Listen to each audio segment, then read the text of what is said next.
I met Ethan when we were both working the evening shift at a small coffee shop in Portland. I was 22, a senior majoring in communications, while he was 31, long out of school but still struggling with nearly a decade of student debt. Ethan wasn't like the other men who had passed through my life.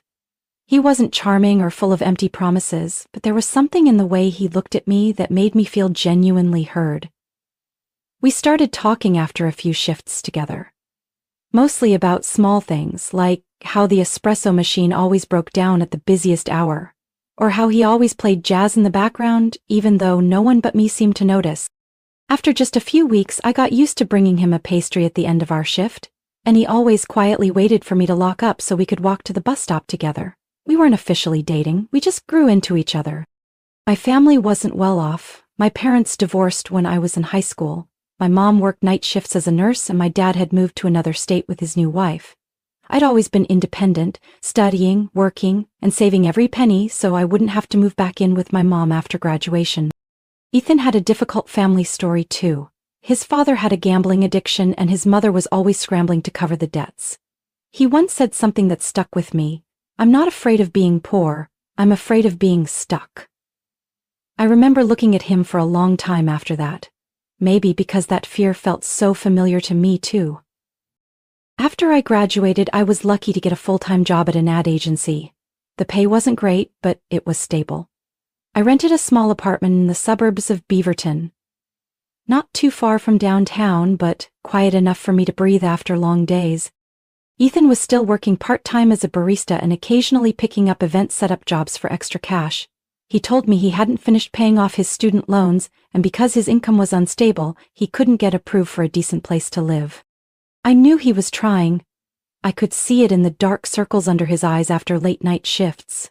And maybe that's why I said it so naturally. I didn't even realize I was offering. "Why don't you move in with me for a while?"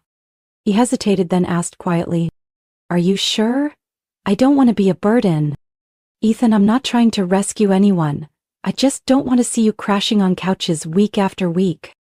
We moved in together on a late fall afternoon. I still remember, he showed up with one suitcase and 3 boxes of books. He said, "This is everything I have left." And I didn't say a word. I just handed him a hanger. From that day, I took on most of the rent, almost 80%. Ethan paid the rest and we split the utilities evenly. I told him to focus on paying off his debt as long as he helped keep the apartment tidy. The place was small but cozy. I liked waking up earlier than him, brewing coffee and letting him sleep in. In the evenings, I cooked while he played music, still jazz. Even when we were tired, it felt peaceful. He'd sometimes sit on the floor, lean back against the sofa, and say to me, "I never imagined anyone would give me a place to come home to, thank you." At first I thought it was just temporary.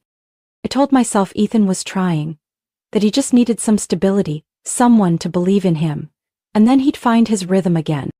But 6 months passed, then 8, and I started to feel tired. Even though my job at the agency kept me out from 8 in the morning until after 6 in the evening, I was still the one cooking dinner, doing laundry, cleaning, grocery shopping on weekends, and covering most of the rent. Ethan still hadn't found anything more stable than his part-time barista gig downtown, which only covered his portion. I didn't expect him to split everything evenly, but at the very least, take out the trash. That was the only thing I asked. Since he usually ate dinner last, all I wanted was for him to take the trash out on his way down to check the mail. It took less than 2 minutes, but every time I reminded him, he'd give me a sheepish smile and say, "Sorry, I forgot. I'll do it next time." That next time happened so often I memorized the exact tone in his voice and the way he shrugged like I was overreacting. I had thought about having a serious conversation, not snippy comments after work, but a real calm talk. So one late night in early spring, I wrote him a letter. I didn't want to blame or complain. I just shared a few small things that hurt me, that I felt like I was becoming invisible in my own apartment, that I needed some kind of partnership, not financial but emotional, presence, respect. I left the letter on the table between his notebook and the coffee mug he always used. The next morning it was still there. 3 days later, I saw him using the notebook to prop up a glass of water. The letter had been folded and tucked inside, never opened. I didn't bring it up. I didn't write another. I quietly retreated into routine, cooking, cleaning, paying bills. And Ethan kept coming home, dropping his shoes in the hallway, collapsing on the couch, remote in hand, complaining about how demanding the customers were. That week, I had to work Saturday because our project was nearing its final stage. I left some food in the fridge and texted Ethan to remind him to reheat it before eating. He didn't reply, but I figured he was busy. That night, I got home close to 10 p.m., completely drained. I just wanted to lie down in bed and take a deep breath in a clean space. But as soon as I opened the door, I froze. Snack crumbs covered the floor, soda cans rolled around the living room. The kitchen smelled like someone had baked a pizza and forgotten it in the oven. The dining table was a mess of paper plates, cookie boxes, and instant noodle wrappers. I walked into the kitchen. Dirty dishes overflowed in the sink, grease smeared across the countertop. A huge trash bag sat by the door, lid popped open, banana peels and tissues spilling out. Wet clothes were scattered inside the washing machine, probably left there since the day before. I stood in the middle of the mess, not knowing where to start. My eyes stung, not from the garbage smell, but from the feeling that I'd just walked into a place that no longer felt like home. Ethan appeared from the bedroom, holding a can of beer, scratching his head. "Oh, you're home?" I was going to clean up, but I lay down for a bit and fell asleep. He looked around and gave a lazy smile. "Yeah, it's kind of messy, but I'll clean it tomorrow, okay?" I stayed still. I just walked into the bathroom, washed my face for a long time, then quietly returned to the kitchen and started cleaning. I needed to make this apartment feel like a place I could breathe again. Ethan never came near. He sat back on the couch, kept watching the sports show. I could hear the announcer's voice between the sound of a beer can popping open. I realized maybe he never truly saw this place as home. That night, after scrubbing down the kitchen and picking up every last crumb from the living room floor, I faced Ethan and met his gaze, and said in the calmest voice I'd ever used, "Starting next month you'll pay half the rent, and I'm no longer cooking, doing laundry, or cleaning for you." Ethan raised his eyebrows like he'd just heard something absurd. "What?" he asked, narrowing his eyes with suspicion. "I'm not your maid, I'm not your mother, I'm your roommate. And if you still want to live here, you need to share responsibility fairly." He scoffed. "It's not like I ever asked you to do any of that." "You didn't ask," I repeated. "But you never said thank you either."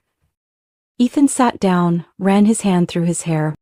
"Kinsley, you're overreacting. My mom used to do everything for my dad and she never complained." I froze. That sentence felt like ice water poured straight down my spine. Women weren't born to inherit someone else's mother's chores.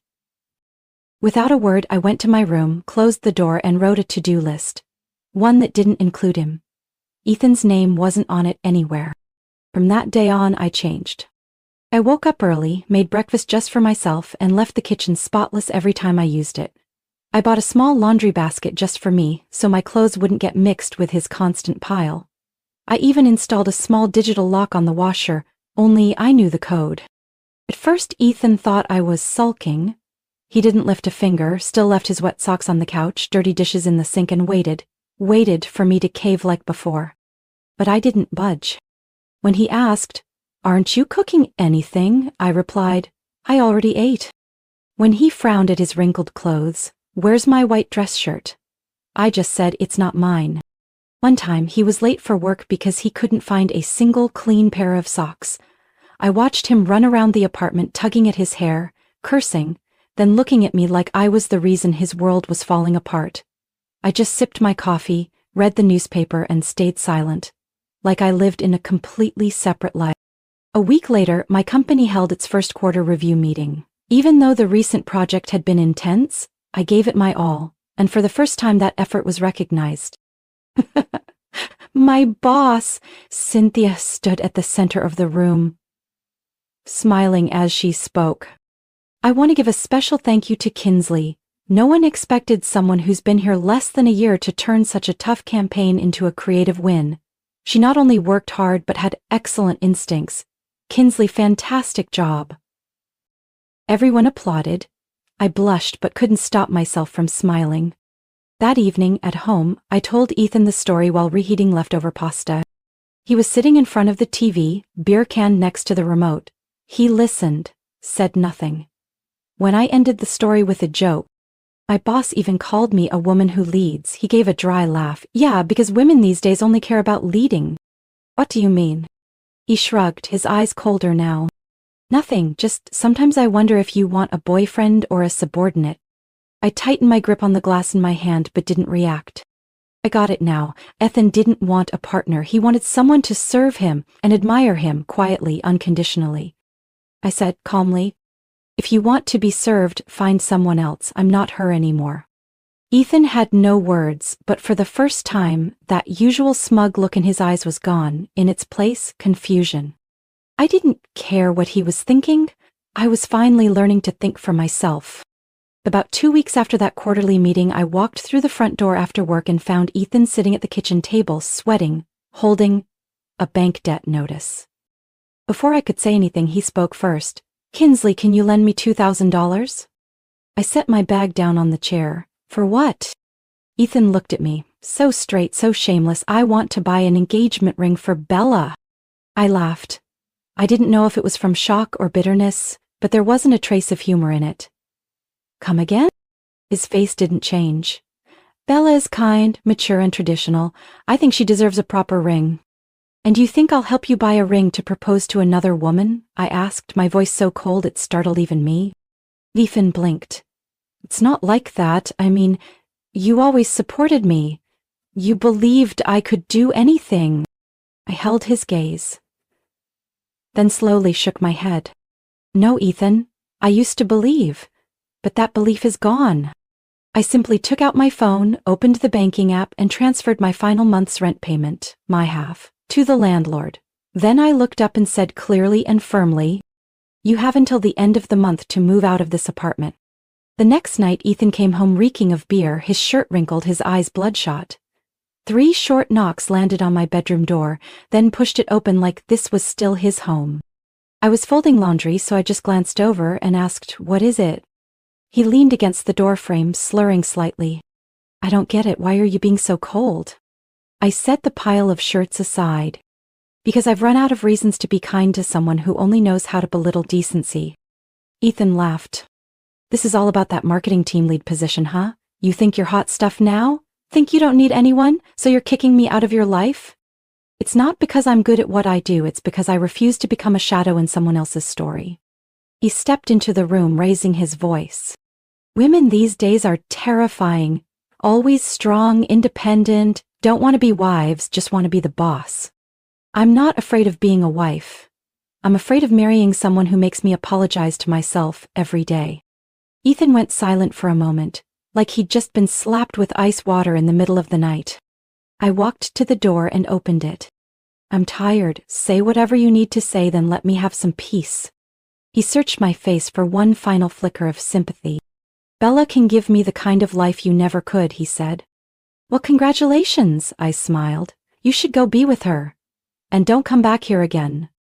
3 days before Ethan's move-out deadline, I came home late after finalizing the plan for a new brand campaign. I was looking forward to a hot shower, a bit of salad, and a few chapters of the book I'd been meaning to finish. But the moment I stepped in, everything stopped.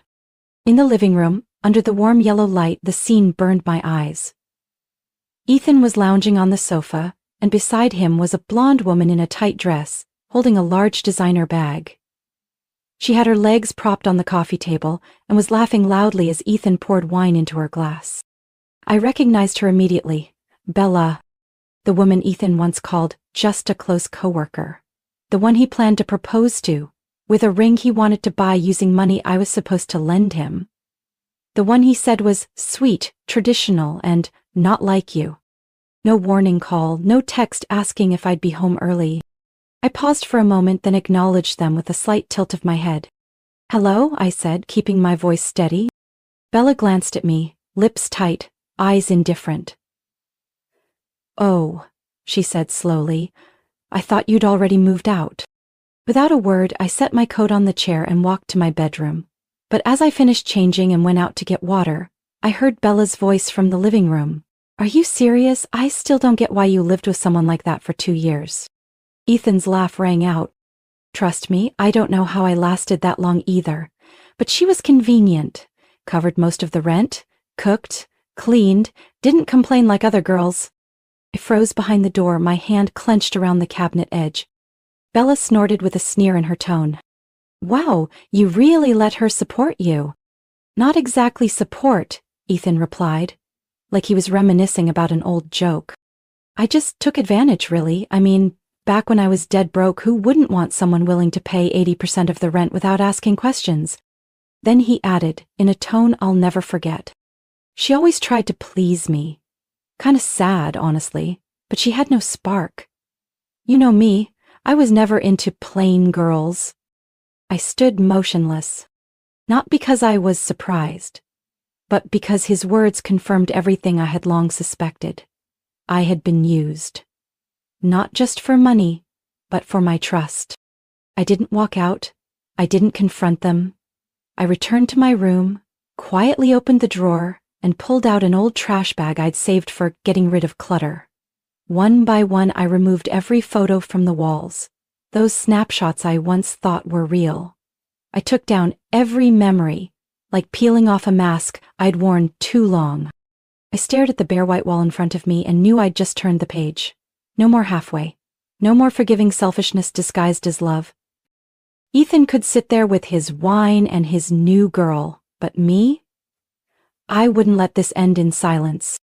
I began drafting a plan, carefully, in a way Ethan could never see coming. 2 months after Ethan moved out, I had settled back into my rhythm. No more beer cans popping after work, no more sink filled with dishes I didn't use, no more blank stares that treated my effort like obligation. The apartment had turned into a quiet little world I hadn't realized I would love this much.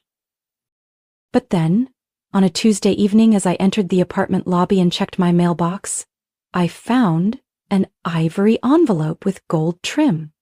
Printed on the front were the names of 2 people I had no desire to ever see again. Ethan Brooks and Bella Ashford. I lingered at the doorway, fingers tight around the envelope, then opened it once I was inside. It was an ornate, extravagant wedding invitation, clearly stating the ceremony would be held at an estate in the suburbs of Lake Oswego, a place only well-off families could afford to host an event. But what made me freeze wasn't the invitation itself. It was the handwritten note in the top left corner. Crooked, but unmistakable. Kinsley, you should come see the life I was meant to have. I read it again, then again. Not because I didn't believe my eyes, but because I couldn't believe someone could be that petty. A wedding invitation meant not to share joy, but to flaunt, to trample, to declare victory. I held the card in my hand, staring at that line like it was the final drop that tipped the glass. But instead of getting angry, I laughed. Ethan was still Ethan, still thinking that changing his shirt and his girlfriend could cover up the emptiness at his core. I set the invitation down, opened my laptop, and started searching. Bella Ashford. Her Instagram was still public. No surprise for someone who loved to show off. I scrolled quickly through carefully filtered photos. Wine parties, resort check-ins. Then I paused on a series of pictures from 7 months ago. The man standing next to Bella in those photos was named Jake Carson. Tall, kind smile, eyes that felt genuine. In one of the captions, Bella had written, 7 years with one person. But the photos suddenly stopped, and Jake was gone from every post after that. I opened Facebook, searched his full name, and found him. A simple profile picture, just an ordinary man. Nothing flashy, nothing fake. I sent a friend request, and to my surprise he accepted it 10 minutes later. I sent a short, honest message. Sorry if this is strange, I'm Kinsley, Ethan's ex. I know you dated Bella. I just wanted to ask you something. The message was read 2 days later. But when he replied, I read every word, over and over. Hi Kinsley, yes, I'm Jake. I was with Bella for almost a decade and I never imagined she could cheat until I saw her and Ethan in my car. We kept talking. Each message from Jake painted a fuller picture. Not just of Bella, but of things I hadn't dared believe before. Bella had cheated, more than once, and the last time had been with Ethan, while she and Jake were still living together. You're the second one they've stepped on, I wrote back, and now they think they can do it again, at their wedding. Jake was silent for a while, then asked, Are you going? I am, but I don't want to go alone. I took a deep breath and sent one last message. Would you be my +1? The typing bubble appeared. 1 minute. Then 2. Finally he replied. I'll come. Not to get revenge, but to look them in the eye. And let them know we're no longer the ones left behind. That afternoon the Oregon sun glowed golden, spreading across rows of white silk-covered chairs by the lake. The wedding was outdoors, held at a luxurious mansion once featured in an architectural magazine for its classic American elegance. The violin played a familiar wedding tune as Jake and I walked through the gate, not holding hands but perfectly in sync. From the moment we entered, I felt the shift in the air. Curious glances turned our way, whispers rising between flutes of champagne and awkward laughter. But I didn't care. And Jake? He walked like he belonged there. Ethan saw me first. He was standing by the archway, shaking hands with some distant relatives, when he froze. In a split second, his eyes landed on Jake. And I saw it clearly. His face turned pale, jaw clenched, his hand squeezing the invitation so tightly it nearly creased. But he couldn't do anything. Not now. Not in front of nearly 200 guests, many of whom were Bella's family's business associates. Ethan simply turned away, lips pressed tight. And I knew he was swallowing a rage he couldn't spit out. The ceremony began a few minutes later. As soft music filled the air, the guests rose to their feet, ready for the bride's entrance. Bella appeared in a stunning white gown, her arm looped through her father's, taking graceful steps along the flower-strewn path. Her eyes swept the crowd, then landed on me. And Jake? Bella's eyes widened like she couldn't believe what she was seeing. For a moment she faltered, her grip on her father's arm tightened. Then, maybe prompted by Ethan's stare at the end of the aisle, she moved forward, but the confusion never left her face. The wedding proceeded by the book. Ethan read his vows first. His voice flat, devoid of emotion. When it was Bella's turn, she took the mic. Then suddenly asked to excuse herself for a few minutes because she was feeling a little lightheaded. Ethan stiffened, but he couldn't stop her, not in front of all those eyes. Bella stepped quietly off the stage, lifting the hem of her long dress, her eyes never leaving Jake. A few minutes passed, then 10, then 20. The ceremony couldn't continue. Ethan started pacing, turning repeatedly, whispering questions to the bridesmaids and family members. Then suddenly an event coordinator stepped onto the stage, holding a folded piece of paper, his face pale. He whispered something to the DJ and the music stopped instantly. The crowd fell silent. The coordinator spoke, his voice slightly trembling. Apologies for the interruption, but the bride has left behind a letter addressed to everyone present here today. A wave of murmur spread across the room. He unfolded the letter and began to read aloud. To Ethan and everyone who took the time to be here today. I know I owe you all an explanation. The truth is, when I saw Jake, I realized my heart had never truly left that man. I made a mistake, letting fleeting emotions and admiration cloud my judgment. Ethan, you are an ambitious man, but I can't enter a marriage I'm not fully committed to. I'm sorry for letting it go this far. I've left the estate, and I hope everyone can understand my decision. As the final word was read, the entire hall went quiet. Ethan didn't move. His eyes were wide, stunned, still clutching the wedding ring he never got to place. Someone in the audience let out a stifled laugh. Cameras began clicking. Jake sat beside me, silent. So was I. Our eyes met. No words, no reaction needed. No words. Everything had been said in that silence. Ethan turned his head, eyes scanning as if looking for someone to blame. He passed over me and stopped. No flinch, just a small deliberate smile. Enough for him to know it was over. The game he staged to show off his triumph had backfired. The reception unraveled in chaos. Some guests left early, others live-streamed the letter reading. And just 3 hours later, a video titled, "Bride Walks Out Mid-Wedding at Lavish Lake Oswego Ceremony" was already online. Jake and I left quietly. I thought that after that day, Ethan would quietly disappear from my life like a wound that heals on its own with time. 3 days after the wedding fell apart, on a Sunday morning, just as I opened the door to head to the grocery store, I found Ethan standing right outside my apartment. Shirt wrinkled, eyes sunken, hair a mess. He didn't look like someone heartbroken. He looked like someone who had just lost every card in the game.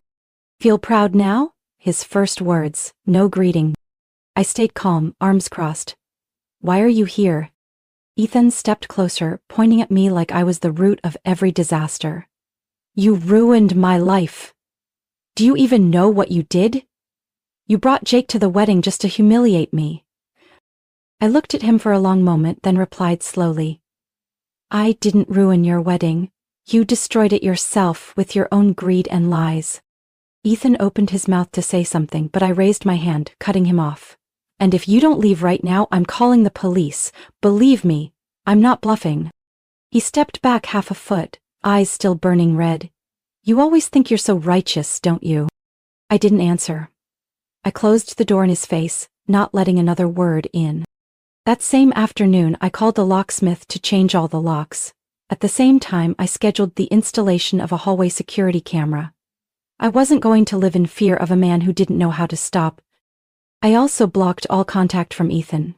Calls, texts, social media. Whatever he lost, I wasn't going to return. And whatever I lost because of him, I didn't want it back. It wasn't worth it. A week later, Jake texted and asked if I wanted to meet for coffee. He said he had something to share and Bella would be joining. I hesitated but eventually agreed, not out of curiosity, but because I needed closure for everything left unfinished. We met at a small cafe on a hill where the air always carried a soft scent of pine, and the background music never drowned out real conversation. Bella arrived first. She no longer wore the overdone outfits, just a simple beige sweater, light makeup. She looked more real. "Kinsley," she said as she saw me. Her voice was no longer haughty but gentle, sincere. "I know no apology can undo what happened, but I still want to say, I'm sorry for underestimating you, for believing Ethan, and for thinking you were someone easy to manipulate." Jake, sitting beside her, gave a small nod. "Thank you for giving us the chance to end this peacefully." Bella continued, eyes steady. "Back then, I was jealous of you. You were too strong, independent. You didn't need anyone to protect you. I hated how I couldn't live that way, so I acted superior." I gave a faint smile. "And you realized that?" "I did. When I stood between two men and saw only one truly respected me. I didn't ask who, I already knew." We left the cafe after nearly an hour of talking. As we stepped onto the sidewalk, I noticed a sign in front of another coffee shop. "Now hiring part-time. Experience preferred." The sign made me smile, soft, almost to myself. Jake asked, "What is it?" I pointed to the words. Back then, Ethan and I met because of a sign just like that. A coffee shop, a part-time job, and a foolish girl who thought, "He needs me." Jake chuckled softly. "And now?" I gripped my coat tighter, took a deep breath. "I don't need to be needed to feel alive. I live on my own terms now." And I knew after everything I no longer carried anger, but I also had no desire to be tied to them again. I returned to my apartment that afternoon, sunlight spilling through the window. I brewed a cup of tea, opened my laptop, and started planning a short trip to Arizona. It had been a long time since I felt like myself again. And this time, I wasn't running away, I was beginning anew. With the lightness of someone no longer carrying anyone else's weight. My story isn't about revenge. It's about awakening. I once traded time, money, and trust for someone who didn't deserve any of it. Just because I was afraid of being alone. But only when I was hurt to my core did I learn how to stand tall on my own. No one gets to define my worth but me. And if you're exhausted from constantly proving your love, remember, you don't have to suffer to stay in someone else's life. What do you think of Kinsley's choice and that unexpected ending at the wedding? Share your thoughts in the comments below. And don't forget to follow the channel so you won't miss the next emotional and powerful story about family and life.